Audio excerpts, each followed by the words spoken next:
पिछले 30 साल के एक्सपीरियंस में मैंने देखा है कि आईसीयू में ज़्यादातर 10 में से 3 पेशेंट्स को एक्यूट किडनी इंजरी यानी एकेआई होता है। तो अगर आपको एक्यूट किडनी इंजरी है और आपको मल्टी ऑर्गन फेलियर है, तो फिर आपकी जान को खतरा भी हो सकता है। तो इसकी वजह से मैं डॉक्टर संदीप पुरके आज आपको बताऊंगा कि एक्यूट किडनी इंजरी जो आईसीयू पेशेंट्स में होती है, उससे आपको कैसे मैनेजमेंट करना है और उससे आपके जान को जो खतरा है, उसको कैसे कम करना है। तो ये वीडियो ज़रूर देखें। तो ये एकेआई है क्या? एकेआई यानी एक्यूट किडनी इंजरी यानी आपका किडनी फंक्शन सडनली डिक्लाइन हो जाता है और ये क्रोनिक किडनी इंजरी सीकेडी से अलग है। क्रोनिक किडनी डिसीज धीरे धीरे महीनों सालों में होता है और एक्यूट किडनी इंजरी सडनली हो जाता है। एकेआई के कॉजेज समझना इंपॉर्टेंट है। सबसे पहले सेप्टिसीमिया, सीवियर इन्फेक्शन, डिहाइड्रेशन, हमारे कोई कोई ड्रग्स रहते हैं, मेडिसिन होते हैं जो किडनी को तकलीफ दे सकते हैं, और पेन किलर्स। कोई कोई पेशेंट में हार्ट प्रॉब्लम्स, सर्जरी के प्रॉब्लम्स या फिर प्रेगनेंसी के प्रॉब्लम्स, इसके ऊपर से भी आपके किडनी के ऊपर तकलीफ आ सकती है। सिंपल समझो, किडनी पर कोई भी स्ट्रेस या शॉक आ जाए तो फिर आपकी किडनी के ऊपर एकेआई हो सकता है। सिम्टम्स, एकेआई के सिम्टम्स सटल भी हो सकते हैं या सीवियर भी हो सकते हैं। शुरुआत में यूरिन वॉल्यूम थोड़ा कम हो सकता है, ब्लड प्रेशर के फ्लक्चुएशंस हो सकते हैं, पेशेंट को थोड़ा सा थकान लग सकता है, और सीवियर केस में यूरिन आपका बंद हो सकता है, आपको सांस फूल सकती है, होश थोड़ा कम हो सकता है। तो जो आईसीयू के पेशेंट्स रहते हैं वो वेंटिलेटर पर भी हो सकते हैं और सीवियर इन्फेक्शन में, सेप्टिसीमिया में भी हो सकते हैं। इससे उनको मल्टी ऑर्गन फेलियर हो सकता है, उसमें आपके ब्रेन, हार्ट, लंग्स, किडनी सब पे तकलीफ हो सकता है और आपको एकेआई एक्यूट किडनी इंजरी हो सकता है। याद रखें, हर आईसीयू में घंटे में एक बार यूरिन का वॉल्यूम चेक किया जाता है और हर दिन सुबह में सारे ब्लड टेस्ट किए जाते हैं। तो इसके ऊपर से डॉक्टर को पता चल जाता है कि यूरिन वॉल्यूम में कोई फ्लक्चुएशंस है या रिपोर्ट्स में कोई फ्लक्चुएशंस है। डायग्नोसिस, एकेआई आईसीयू में डायग्नोसिस करना बहुत आसान है क्योंकि हर आईसीयू में हर घंटे में यूरिन वॉल्यूम चेक किया जाता है। तो आपका यूरिन वॉल्यूम अगर फॉल हो रहा है तो फिर डॉक्टर को पता चल जाता है और हर दिन सुबह में ब्लड रिपोर्ट्स किए जाते हैं जिसमें creatinine, potassium, phosphorus, uric acid ये सब चेक किया जाता है और आर्टीरियल ब्लड गैस भी किया जाता है जिसमें एसिडोसिस पता चलता है।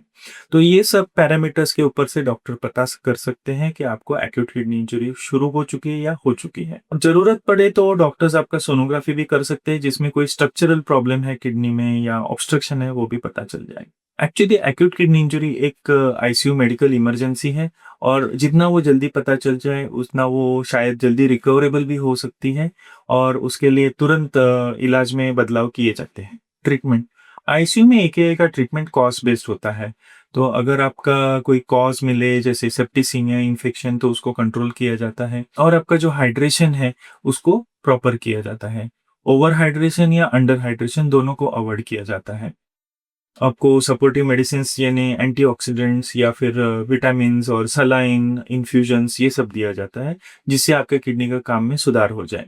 अगर आपको एकेआई है तो आपके मेडिसिन के लिस्ट को आईसीयू के डॉक्टर थोड़ा बदलाव कर सकते हैं और जो नेफ्रोटॉक्सिक या किडनी प्रॉब्लम कॉजिंग मेडिसिन रहेंगे उनको हटा दिया जाता है। डायलिसिस कब लगता है? अगर आपका यूरिन वॉल्यूम बहुत ही कम है, आपके ब्लड में एसिडोसिस है या पोटेशियम बहुत ज़्यादा है या क्रिएटिनिन बहुत ज़्यादा फास्ट बढ़ा है या बहुत ज़्यादा लेवल तक है या फिर आपकी होश कम हो चुकी है, आपको एन्सेफेलोपैथी हो चुकी है, तो ऐसे इसमें आपको डायलिसिस स्टार्ट करना जरूरी है। आईसीयू पेशेंट्स में स्पेशल डायलिसिस दिया जाता है जिसे स्लेड या सीआरआरटी कहा जाता है, जिससे आपके हार्ट के ऊपर प्रेशर ना रहे और आपका डायलिसिस सेफली कंटिन्यू किया जा सके। जब भी आपका डायलिसिस किया जाता है तो उससे आपका ब्लड क्लीन हो जाता है और बॉडी के ऊपर का जो प्रेशर है वो कम हो जाता है, फ्लूइड ओवरलोड निकाल दिया जाता है, एसिडोसिस करेक्ट होता है।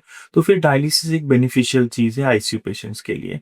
एक्यूट किडनी इंजरी का जो कॉज है वो जैसे धीरे धीरे करेक्ट होगा, किडनी रिकवर होगी, वैसे वैसे आपका यूरिन वॉल्यूम बढ़ेगा, मेटाबॉलिज्म आपका करेक्ट हो जाएगा, फिर आपका डायलिसिस रिक्वायरमेंट कम होगा और फिर डायलिसिस डॉक्टर्स बंद कर सकते हैं। जैसे हम कहते हैं कि वेंटिलेटर लंग्स को सपोर्ट है, वैसे डायलिसिस किडनी के लिए और बॉडी के लिए एक सपोर्ट है। अगर आपके डॉक्टर ने आपको कहा कि उनको डायलिसिस का जरूरत है तो डायलिसिस जरूर करें क्योंकि ये आपके आईसीयू के पेशेंट के बॉडी को हेल्प करेगा और उनकी जान बचाने में मदद करेंगे।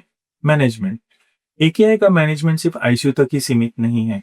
आईसीयू के अंदर इंटेंसिविस्ट, आईसीयू के डॉक्टर और नेफ्रोलॉजिस्ट दोनों मिलकर आपका किडनी को हेल्प करते हैं। आपका कंटिन्यूअस मॉनिटरिंग किया जाता है, नेफ्रोटॉक्सिक ड्रग्स हटा दिए जाते हैं और आपका फ्लूइड बैलेंस बहुत स्ट्रिक्टली मॉनिटर किया जाता है। आप जब वार्ड में शिफ्ट होते हैं उसके बाद में भी आपका रेगुलर ब्लड टेस्ट किया जाता है।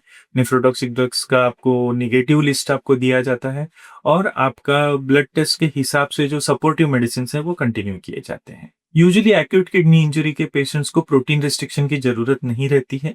उनको एक्चुअली हायर प्रोटीन डाइट दिया जाता है क्योंकि उनको स्ट्रेंथ चाहिए recovery of acute kidney injury और सेप्टिसीमिया से। तो जो डाइट कंट्रोल किया जाता है वो एक्चुअली बेटर प्रोटीन इंटेक दिया जाता है, गुड क्वालिटी प्रोटीन इंटेक दिया जाता है। इकिया होने के बाद मेजोरिटी पेशेंट्स कंप्लीटली रिकवर हो जाते हैं, यूरिन में से प्रोटीन गायब हो जाता है, क्रिएटिनिन नॉर्मल लेवल तक हो जाता है। लेकिन अराउंड 2% 5% पेशेंट्स रहते हैं जो एकेआई में से सीकेडी में जा सकते हैं।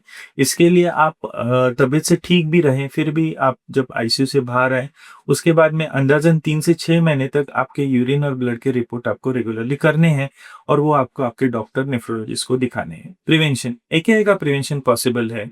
जो भी आईसीयू में बुजुर्ग पेशेंट है, डायबिटिक पेशेंट है, ब्लड प्रेशर पेशेंट है, मल्टी ऑर्गन फेलियर पेशेंट्स है, उनमें एकेआई के लिए जांच करना और उसका तुरंत इलाज करना बहुत इंपॉर्टेंट है। ऐसे पेशेंट में हाइड्रेशन का बैलेंस रखना, नेफ्रोटॉक्सिक ड्रग्स अवॉइड करना, ओवरऑल हेल्थी रखना, ब्लड प्रेशर कंट्रोल में रखना, ये सब बहुत इंपॉर्टेंट चीजें हैं जो आईसीयू के डॉक्टर करते रहते हैं। तो याद रखिए, आपके आईसीयू में अगर कोई पेशेंट एडमिट है तो उसका sugar control, blood pressure control, fluid management, ये सब चीजें कर कर ही आपके आईसीयू डॉक्टर उनके किडनी को सेफ रखते हैं। आईसीयू में एकेआई एक मेडिकल इमरजेंसी है और इसको कंट्रोल करना बहुत इंपॉर्टेंट है। तो डेली आप आपके आईसीयू के डॉक्टर से बात कीजिए, उनसे जान लीजिए कि सब कुछ ठीक है। मल्टीपल ऑर्गन्स सब के बारे में आप जान लीजिए, उसमें से किडनी एकेआई के बारे में भी जान लीजिए। और अगर आपके आईसीयू में कोई पेशेंट एडमिट है तो ये वीडियो जरूर उनके फैमिली मेंबर्स तक पहुंचाए, तो फिर वो जान ले आईसीयू पेशेंट्स में एकेआई हो सकता है और वो एक ट्रीटेबल चीज है। लेकिन जो कुछ करना है वो जल्दी करना चाहिए, उसमें कोई विलंब ना हो।